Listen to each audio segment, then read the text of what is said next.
3 years ago, the sister I relied on was broken into and killed by a man. She hid me in a room. I did not see the killer's appearance. All I smelled was a strange scent on him I had never smelled before. Not until 3 years later, when I killed that man with my own hands, did I finally understand what the fragrance I had hunted for 3 years actually was. If I do not take revenge, what am I living for? But if I finish my revenge, how will I live afterward? That question keeps tapping against my ribs each night like a countdown. On the far side of hatred lie a gnawing stomach, steam reeking of garbage, the coughs of people sleeping pressed against crumbling brick walls. I know I must cross the river. I only do not know whether the far bank will still have room for someone who has walked through blood. Thank you for choosing Hanie's story to listen. Listen on the official DO2B channel to support Team Dua. One summer night in June 2000, the sister I leaned on was murdered by a man right in her bedroom. After that, the neighbors said she deserved it, because the killer was someone she had brought home herself. She did that kind of work. Whenever a customer came, she always hid me in the small room. Lights off, do not look, do not listen, do not think.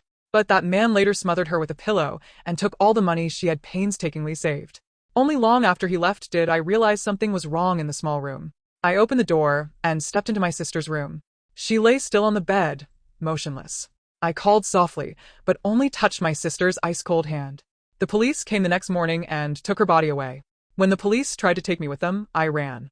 I did not want them to lock me in that place full of homeless children, nor to be taken in by strangers. I wanted revenge. Before the police found him, I wanted to kill him myself, avenge my sister with my own hands.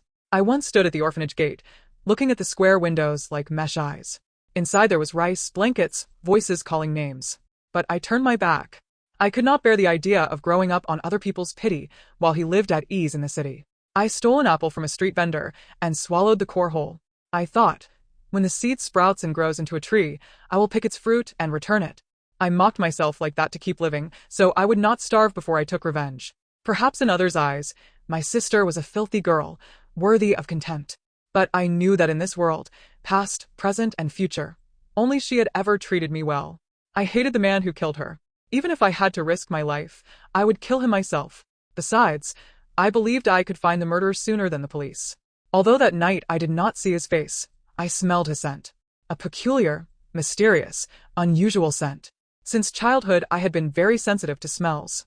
I remember my sister's coconut oil she rubbed in her hair, the plastic raincoat's smell stuck to skin every storm season, the muddy spray hitting our ankles when we ran across the vacant lot. Each smell is a key that opens a tiny room in my head. I only need to close my eyes to see. My sister's canvas satchel, so worn its trim is pale green, the slice of bread she broke in half,